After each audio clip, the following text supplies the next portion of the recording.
I'm on the wrong side and you're on the right side.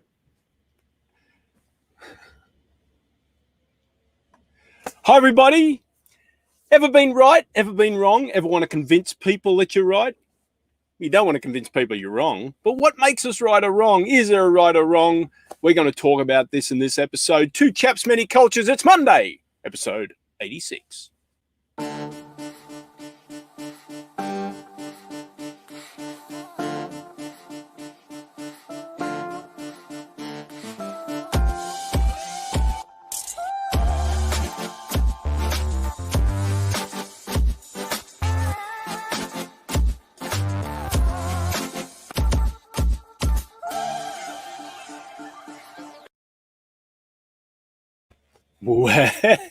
Welcome back.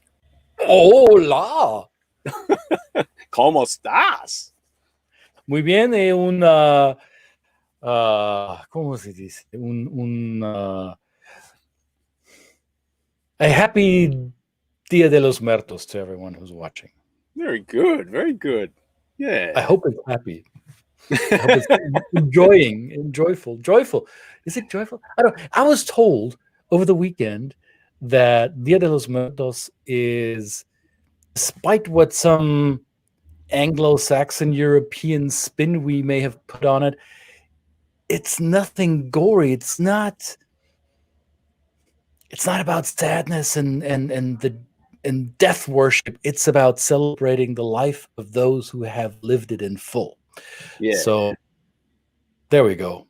That's and how for we us should Catholic choir boys, what do we call this day? All Saints Day. Yeah. All Souls, All Saints, All Souls. All Souls, which was All Souls. I don't know. All Souls. I think All Souls was November 2nd. I don't want to be right or wrong about it. It doesn't really matter, right? Well, and if I really wanted to stand on my high horse and convince you that I'm right, I would probably do it. And at the expense of probably being happy. And that's what we want to talk about today. We hear a little bit about of what is right and what is wrong in society, and we're not going to get on the moral high horses here. This is not something that we're trying to judge people on their the way they live their life.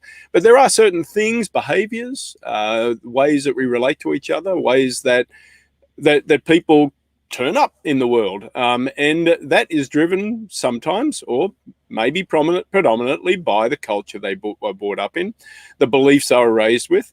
And that could be informed by things like religion and social norms. So when you are confronted, of course, with people that do things a different way, that is not the same as you, there might be the opportunity or the possibility that you might think that that is wrong. We're here to tell you that in many cases, competency calls on us to maybe take a step back and say, well, maybe what I'm seeing is not so much wrong for them. It's just the way they do it, but it's not the way that I'm used to doing it. So, it gets far more complicated than that. We probably haven't enough time in this to talk about that, but that's basically essentially what we want to touch on today. Plus, where I come from, we don't have high horses. Our horses are really small. maybe that's why that's just wrong. Seriously, because I remember I'm not a horse person. I'm not an equestrian or so.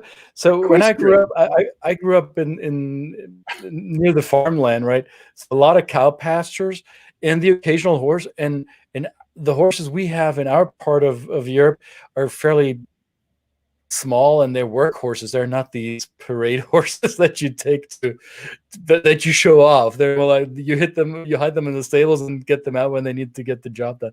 So yeah. I think even though that may appear funny, I think where I come from, putting ourselves on high horses is something that is frowned upon in my neck of the woods. And I know it's quite similar in your culture where you come from, right? You don't put yourself on a pedestal, or you hop on that high horse for fear of being yanked down, right?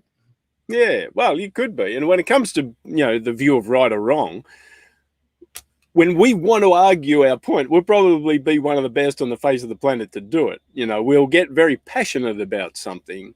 And obviously in certain circumstances that cannot turn out well. I mean, that's not, I wouldn't say that that's about the getting on a, I guess getting on a high horse is different than bloviating and talking as if you're the expert on it. Sometimes it is that we have a belief. We believe something inherently. It's something that we've possibly had a little bit of exposure to. Therefore, what we've seen works for us. And then when we see something that perhaps is an alternative point of view, how much do we dig our heels in? As I said at the start, do we want to be right or do we want to be happy? I find now, I mean, maybe it's something that comes with age, maybe it does, but I'm actually the happiest when I'm wrong, because I live in a world that is ostensibly driven by challenging the norms, and those norms are across cultures. Again, I said, we're not talking about moral either. There are certain humanistic things that we could probably all agree on that even in some cultures are not respected from our point of view. And we might say that we take action as a global community to push back against those. We're not getting into those. That's a different topic for people that are a lot smarter than us. But I think that just ostensibly the right way to do things is not necessarily the right way for another person. And that doesn't make it wrong. It just makes it different. And the opportunity, what I find is that why I'm happy when I'm wrong is that oftentimes when I've actually taken the step back and said and asked that person, so from your point of view, why is that right for you? I've found something that I can use. This is a very freeing way to live your life. And I've repeated that on this show many times. The freedom to have that ability to see something from a different point of view and take an opportunity in it is something that is hard to explain to somebody that's so entrenched in their ideas. You said a word that tipped a domino for me, and the word is belief. People believe in things, and their beliefs determine whether they find something wrong or right. And my favorite definition of the word belief is a feeling of certainty. People feel certain of something because they have collected points of evidence that support that belief. There's this metaphor of belief being a table. So the belief is the tabletop, and the tabletop will only stand up if there's enough solid legs underneath it that hold it up. So imagine you need at least 3 legs to hold up that belief table.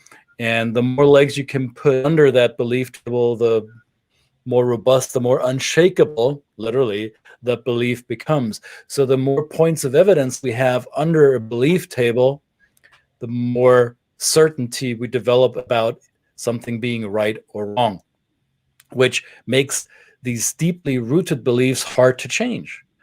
And that's why it's often hard for us as humans. We're hardwired that way. Once we solidly believe in something, whether it's this way or that way, it's hard for us to change our minds unless we are open to receiving evidence that contradicts the evidence that we've been collecting over years, right?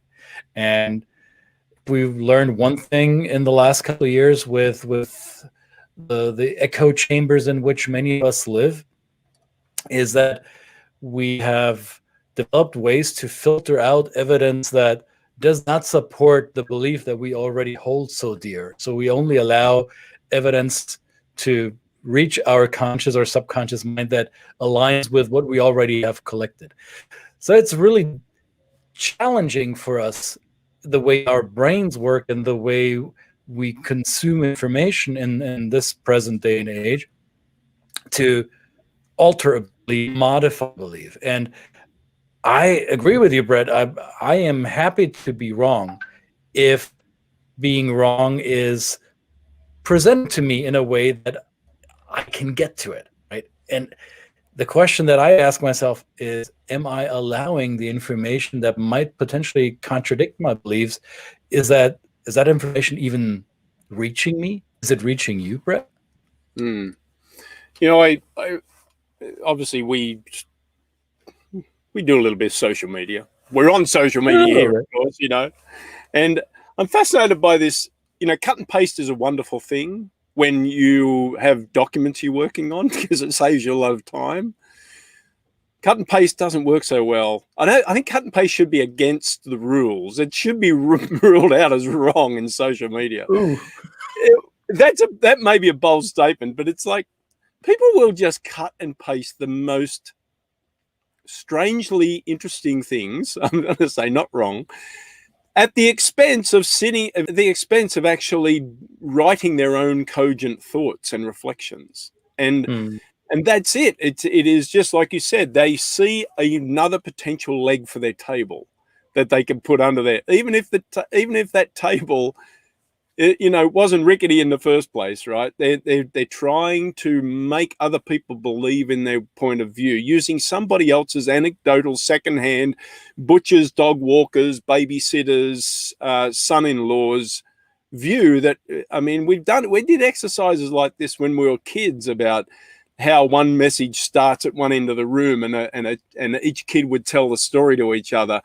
We did that in school. I went past that. And does that make me high and mighty and right in that? It's just that why are we going back to that to prove ourselves right? In fact, does it make you feel better? Does it make you feel better? Again, do you want to be right or do you want to be happy? And I would prefer happiness. I would prefer, at least, happiness doesn't mean all happy all the time. Happiness means discomfort. Happiness for me means that I'm able to be put in a situation of where I'm stretching my boundaries. That's happy for me. So again, I tend to, and I give up this bias, I tend to disengage with people who are just so driven by what they believe because they want to be right instead of happy. Yes, and still we're confronted, I think we're confronted, especially in our professional lives, you and I, we're confronted with facilitating or assisting people in their journey to accepting different truths than those that they've been holding dear. So as we work with groups of people that we're not part of, who hold different beliefs than we do, we will inevitably come to that crossroad where we decide, is this right or is this wrong? Do I judge? I feel compelled to judge it either way. I'm compelled to give it a white or black label or a thumbs up, thumbs down, whatever it might be.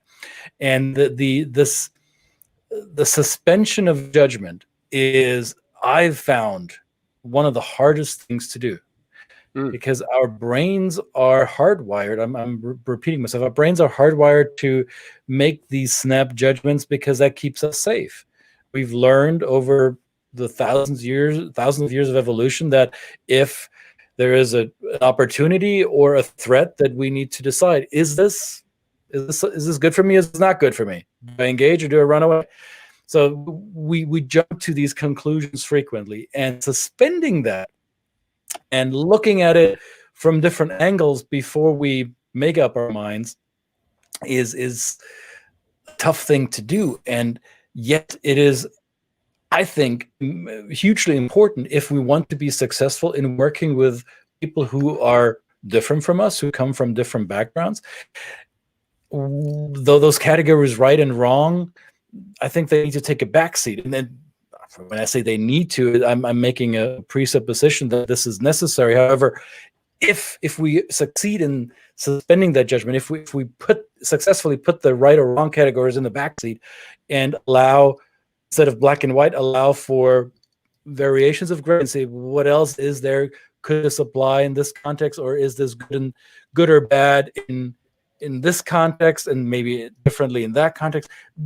Becoming aware of the nuance, the bandwidth of nuance that is at our disposal. I think, as you said earlier, that's liberating. That is something that fills me with joy to see, oh, wait, there's something that I have missed before, but that adds to my life experience. But it's somehow we found ourselves, especially in North America and Western Europe, we found ourselves in societies where the nuance seems not to matter as much anymore as those bipolar opposites that we cling on to for dear life. Yeah. That's right. Yeah, I think it's a good. It's always going to be a constant progression. But I mean, through stories, if you've got, we've had enough stories in business where we can bring anecdotes, even anecdotes from clients. I mean, this is where we get our material from. We're not making this stuff up. These are actually real people, right? We might protect the names of the guilty and innocent, but what we do is we draw on these stories, and I have this all the time where we're pretty much able to draw on a story and say, here's a situation where somebody did something different than what you're describing, and it turned out that it came out pretty well when it was matched with some of the best things that you think of. That's a different conversation than saying, you're wrong, I'm going to tell you why. That's a different conversation. This is a conversation that invites people to open their mind and their hearts, right? That to a different way of thinking, and the proof. Again, we're looking for something to hold up that table, right? The proof that says stretching your comfort zone. It's going to be difficult in some cases, but it actually, over many millennium that the human beings have survived, things have worked out pretty well. I think we're at a stage in the world that, strange enough, in the historical context, is one of the most peaceful times in human history. And people might not think that, but I mean, you didn't want to go back and live in the medieval ages, right? Where so let's affirm what we've got. Let's affirm the positive of the human spirit and the ability to get through this type of one-sided way of looking things.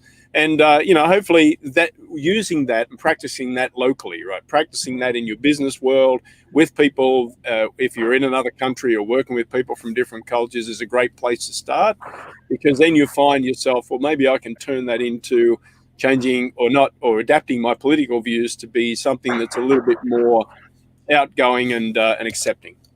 Yeah. Yeah. So how do we find the gray zones? How do we allow for nuance? What are some of the tips you give your clients, the people that you work with, when you recognize that they're defaulting to their preset value system? How do you invite people to open up to the idea of maybe there's an alternative truth that could, let me rephrase it. Alternative truth is a term that has been tainted. Right. Maybe there's another way of looking at this that will serve you. Right. Well, we use assessment tools. And again, we're always saying that assessment tools are not the be-all and end-all, but they are a great start of conversation. So much information out there that is being validated and researched and talked about and proven to work as a general framework, as a starting point for them to approach another culture's way of thinking. And then, of course, there's no substitute for the actual experience of sitting somebody down from that other culture and say, listen, I read that from your culture, your tendency may be to work in this particular way, or you may have this approach to a task, or you may have this approach to doing the task. So, and then that not only gives you the opportunity to learn, but it also gives them the opportunity for you to then share back what you see as maybe something that's worked for you in the past. So then, again, as we've always say, the bridging of I always say that when the gaps exist, there's great opportunity, because there's somewhere in the middle where it really comes together and makes a great cake, right, in the recipe. I had this experience yet again this morning. We had another session with this global team that I mentioned in early episodes, people in Europe, in North America, and in India. And they were tasked, this diverse group was tasked to write out value cards for their joint organization. So a diverse group had to come up with ideas that should apply across the board. And the way they phrased it, the way they approached the topic was interesting, because the people from India phrased it in this certain way, and the people from North America in that way. Both were aiming for the same goal, so to say. However, how they looked at it was from two different angles, and that's how they phrased it differently. And both were on the right tracks, as they or both were in agreement. However, it took somebody like a third neutral party, in this case me as the facilitator, to make them aware that these were not right or wrong positions, that they were actually very similar positions, simply phrased from a different mindset and approaching it from a different angle. And at Right. first they were really trapped in their difference until I was able, in this case, to take their blindness off and say, hey, how about you look at it this way? Would you be okay to look at it through this lens? And how does this look like now? And then they all were like, oh, so yeah, we're basically in agreement then. Okay, yeah, we can work with this, right? So Right. what started off as a no, I'm right, no, you're wrong position eventually morphed into, oh, if we tweak it here a little bit and there a little bit, then the differences are minuscule, and actually what we have in common is a broader truth that applies to all of us. So that was a beautiful experience. Yeah, and this brings into play why it's great to have a facilitator that's kind of outside and separated from the process. Yeah. How often do we hear we have people that come to us and say, you know, I've worked with these people for years. I know them. I know what they do. And I say, but do you always agree with it? No, it drives me crazy. People are nuts, right? And I go, well, so you actually have experience, but you don't know why it's frustrating you. And perhaps can we work on the underlying reasons why they do things differently? Let's learn that, and also their perspective about how you do things. And maybe all that great experience you've had, you can turn into a deeper knowledge base to now make it easier for you not to get so frustrated. Not to say we're going to take frustration totally out of it, but the ability to build on somebody's already great experience working with a specific another culture where they say, yeah, I've worked with them forever. You know, I know what they're like, right? Sometimes in a dismissive way to say, yeah, you know, they're wrong. But no, yeah, they're not. They're from their perspective, you're wrong.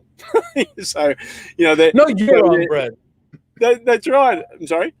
Yeah, it's basically not always questioning what we know, right? And say, okay, on the surface we might know, but now let's dig underneath and say, well, how can we use the point of view from the people we're going to be work with as a real good tool for connecting with each other? And I think, again, like you said, that's such a powerful aha moment for people, because we see it so often, is that sometimes participants are a little disengaged at the start. They go, I don't really need this. I'm ticking a box. My company says I have to do it.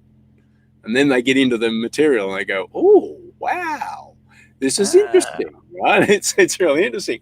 And it's a pure human experience of now having a deeper understanding. It's like discovering your partner again for the new, you know, in a new sense. And I think that's a really great experience. We get a little bit preachy about this because we really truly believe in the human side of it, right? It's more than just the business. It is business, and it does have an effect on the way commerce works. But deep down, you know, what better way to use the connectedness of the human spirit to bring it together? I think it's great. And you're right about that. Thank you, sir. All right. Well, that's it. Another episode. Another good week coming up with some guests and some great topics. Thank you again for everybody joining and listening. Put your comments and questions in the chat boxes or whatever the social media platform that you are finding us on. LinkedIn now, of course, we're switching over here. We're only allowed to stream to one LinkedIn at a time, so we're switching off between Christian and I. Doesn't matter, you know, we're both as important as each other. Is that right? If you say so. So, oh, you're going to be like that now. You're going to be, you know, I'm sure you're right about that. The best way to argue with an idiot is tell him he's right and walk away. That's what it is.